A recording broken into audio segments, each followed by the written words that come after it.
எனக்கு சில விஷயங்கள்லாம் பார்த்தா சிரிப்பாக தான் வரும்.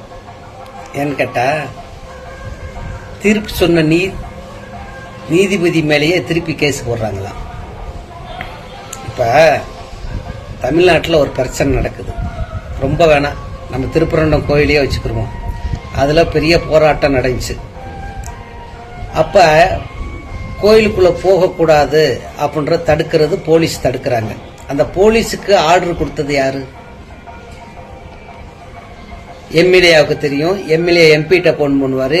எம்பி டைரக்டா முதலமைச்சருக்கு போன் பண்ணுவார்.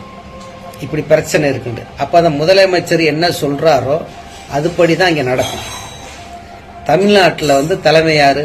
முதலமைச்சர். முதலமைச்சர் சொல்றது தான் நடக்கும். அப்போ கோர்ட்ல, ஹைகோர்ட்ல தீர்ப்பு சொல்றது யாரு? ஜட்ஜு. ஜட்ஜு என்ன சொல்றாரோ அதை ஏத்துக்கிறது தானே எல்லாத்துக்கும். எல்லாருமே அதைத்தானே ஏத்துக்கிறணும். ஒரு தலைவருண்டா தமிழ்நாட்டில் முதலமைச்சர் சொல்றதை ஏத்துக்கிற போது ஒரு ஜட்ஜு சொல்றதை எல்லாருமே ஏத்துக்கணும்ல.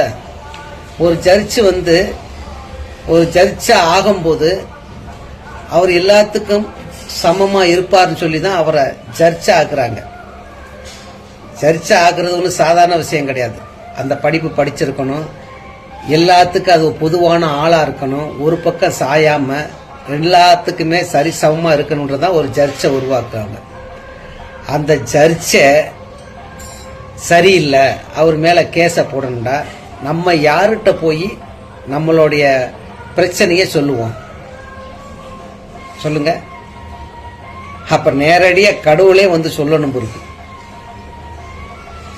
எனக்கு படிக்காதவன், எனக்கு அவ்வளவு விவரம் தெரியாது, படிச்ச அறிவாளிகளுக்கே இவ்வளவு தெரியலண்டா, இதெல்லாம் எங்கே போய் சொல்றது?